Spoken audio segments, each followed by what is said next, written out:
नवाज शरीफ साहब की थी जिस वक्त ये सी पैक के अग्रीमेंट स्टार्ट हुए। बाद में लेटर ऑन जो है वो इमरान खान साहब आए। इमरान खान साहब के दौर में यहाँ पे उन्होंने कुछ कॉन्ट्रैक्ट्स के ऊपर दोबारा गुफ्तगू करने की कोशिश की। जो ऑलरेडी स्टेट के कॉन्ट्रैक्ट्स हुए थे उनसे ये प्रोजेक्ट लेट हुआ।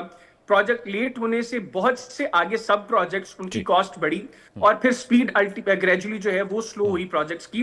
तो वो फायदा जो आज की तारीख में हम सीपैक को जब 2015 में ये इनिशिएट हुआ था ये प्रोजेक्ट, तो एक डेकेड के अंदर हम लोग जो एक्सपेक्ट कर रहे थे वो चीजें नहीं हुई। ये बात बिल्कुल दुरुस्त है शबर ज़ैदी साहब की। लेकिन अगर वो ये कहें कि इससे पाकिस्तान को नुकसान हुआ है, ये नुकसान जरूर हुआ है कि जो प्रोजेक्ट मिसाल के तौर पर जो है वो 100 अरब में लगना था, आज शायद वो 200 अरब में लग रहा है। लेकिन अदरवाइज ना चाइना की इंटेंशन कभी पाकिस्तान को लेकर खराब थी, ना मुस्तकबिल में कभी। चलिए ठीक है, इससे पहले कि मैं अम्बेसडर गौरी शंकर सर के पास जाऊं, सुरिंदर सिंह जी मैं आपके पास आ रहा हूं।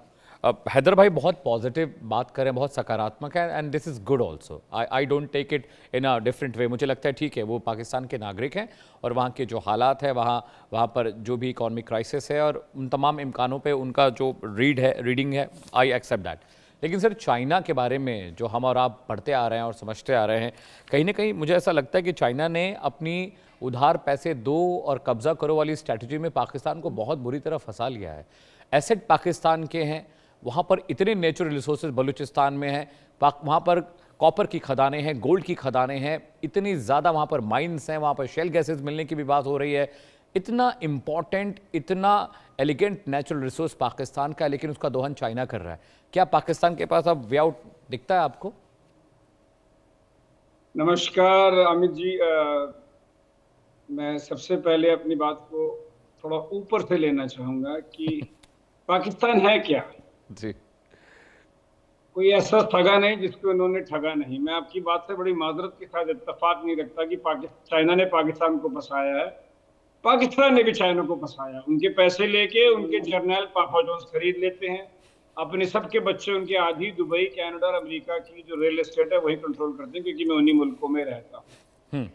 अब एक बात को समझिए कि अगर आप बिना नक्शे के बिल्डिंग बनाएंगे तो उसमें कमियां निकलेंगी। अब मैं क्यों कह रहा हूँ, जब 1947 में पाकिस्तान बना, हिंदुस्तान पाकिस्तान तकसीम हुआ, तो पाकिस्तान के पास 19% आबादी आई, 17% रिसोर्स आए और 33% आर्मी आई, क्योंकि जो वो GHQ हेडक्वार्टर था रावलपिंडी में। अब किया क्या जाए, आइन तो बना नहीं 3 साल, अब क्या किया जाए, अब आर्मी आ गई है तो दुश्मन खड़ा करना है। तो यूद और हनूद की नफरत पे उन्होंने ये चूरन वो पिछले 70-80 साल से बेच रहे हैं, जो कि इनके जो फील्ड मार्शल जिन्होंने खुद ही को मेडल लगा लिए, पता नहीं कौन सी वॉर जीते हैं वो, मुझे तो समझ नहीं आता। वो लूडो जीते हैं, कबड्डी जीते हैं, पर इतने मेडल वो लगाते हैं आसिम मुनीर साहब, ये वही बता सकते हैं। तो हुआ क्या कि अब बार बार हिंदुओं को बोलो जी हम हिंदुओं के साथ नहीं रह सकते, हिंदुओं के साथ हमारे इत्तेफाक नहीं है, हमारे नहीं है। अरे भाई, हिंदुओं ने अपना हिंदुस्तान बनाया, 4वीं-5वीं बड़ी मईशत बना ली, आप कहाँ हो? ग्लोबल टेररिज्म इंडेक्स 2026 में पाकिस्तान उम्दा नंबर पे है, नंबर 1 पे है। हमारा डॉलर 95 का, उनका 277 का है। दूसरी बात, अब बात यह है कि पाकिस्तान जो है वो एक गांव में जो होता है ना, जो कबीले का सरदार होता है वही चलाते हैं। तो 67% पाकिस्तान पंजाबी है, वो सिर्फ पाकिस्तान में पंजाब ही है जो उसको सारा चलाता है, बाकियों को तो उन्होंने सबको पटरी के नीचे फेंक रखा है। अब तीसरी बात यह है कि पाकिस्तान एक यूथफुल इडियट है, क्योंकि पाकिस्तान की लोकेशन ऐसी है कि इस खित्ते में जब अमेरिका ने USSR को तोड़ा। अमित भाई विद ड्यू रिस्पेक्ट, ये जो साहब गुफ्तगू कर रहे हैं इनसे कहें जरा अपनी जबान को लगाम दें और बेहतर अल्फाज का चुनाव करें। मैं इनकी उम्र का लिहाज कर रहा हूं, वरना अगर दोबारा इन्होंने मेरे मुल्क को लेकर इस तरह के अल्फाज का इस्तेमाल किया, मैं उधेड़ के रख दूंगा इनको। चलिए ठीक है, मैं लाली सिंह जी से कह रहा हूँ कि थोड़ा सा शब्दों के चयन में ध्यान दें। Surendra Singh ji please go. अब मैं आंकड़े बोलूंगा ताकि फिर ये मेरे आंकड़े पे अगर मेरे से भिड़ना चाहे तो खैर मकदम करूंगा मैं इनका।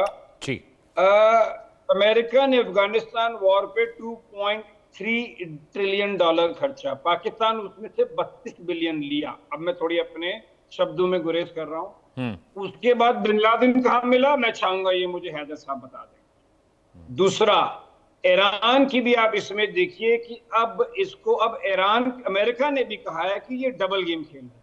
अब पाकिस्तान भी टेबल पे नहीं बैठ रहा। उन्होंने जो वो बलूचिस्तान और खैबर पख्तूनख्वा में कर रहे हैं, ये मैं चाहूंगा कि आपको ये मेरे खान साहब ही बताएं। हालत ये हो रखी है मुल्क में कि पेट्रोल थैलियों में और गैस में बिक रहा है, पाकिस्तान ईरान से स्मगल होके आ रहा है। तो मैं यही कह सकता हूं कि जिस बिल्डिंग को आप बनाओगे बिना नक्शे के, वो सिर्फ हिंदुओं की नफरत, हमारा डीएनए हिंदुओं से नहीं है, हमें कोई लेना देना नहीं है, हम अरबी हैं, उसमें ये इतनी दूर आ गए कि चाइना को भी इन्होंने फंसाया और दोनों ने फंसा रखा, और ये अमेरिका को भी। एक रिवॉल्विंग डोर है। आसिम मुनीर साहब ट्रे में लेके पहुंच जाते हैं रेयर अर्थ। अभी वो जो बलूचिस्तान में हालत है वो छोड़िए। तो अब मैं क्या बोलूं, अब खान साहब खुद ही बताएंगे कि क्यों इनकी मुल्क की हालत है कि जो आईएमएफ से लोन आता है उससे पिछले की इंटरेस्ट की पेमेंट होती है। 25 या 26 दफा ये आईएमएफ के दरवाजे पे जाके खड़े हो गए हैं, और इनके सियासतदानों ने किसी ने भी एक टर्म नहीं कंप्लीट किया अभी तक, प्राइम मिनिस्टर ने, जब से पाकिस्तान बना है। और इनके सियासतदानों के लफ्ज में कहूंगा कि हम कचकोल, जो भीख मांगने का कटोरा होता, मैं नहीं, ये इनके सियासतदानों ने कहा है कि हम कशकोल लेके पहुंच जाते हैं कि भाई साहब प्लीज हमें पैसे दे दो, और हम बलूचिस्तान भी अपना सेल्फ इंटरेस्ट भी बेच देंगे, आप हमारे यहाँ आर्मी भी ले आओ। ऑल राइट, यहाँ से सुरेंद्र सिंह लवली जी, ठीक है, मैं अम्बेसडर साहब के पास जा रहा हूँ, उसके बाद हैदर भाई मैं आपके पास आऊँगा। I need your reaction also जो सुरेंद्र सिंह लवली जी कह रहे हैं। Sir, ambassador sir, Pakistan, China, Asia सब कॉन्टिनेंट, इन सब चीज़ों पर बहुत बात होती है, लेकिन मैं बार बार ये कहता हूँ कि पाकिस्तान हमारा पड़ोसी मुल्क है, हम ही से पाकिस्तान बना, हमारा हिस्सा है, हमारे अपने लोग हैं जो हमसे अलग होकर वहाँ पर रहने के लिए गए। चाइना की स्ट्रैटेजी का शिकार पाकिस्तान हो गया, और अभी भी ये बात मैं नहीं कहूँगा, किसी को इसकी जानकारी नहीं है, आभास नहीं है। आर्मी समझती है, पॉलिटिकल रजीम में जो लोग हैं वो समझते हैं, लेकिन सब अपना मुनाफा काट रहे हैं, किसी को देश की चिंता नहीं है। अम्बेसडर साहब।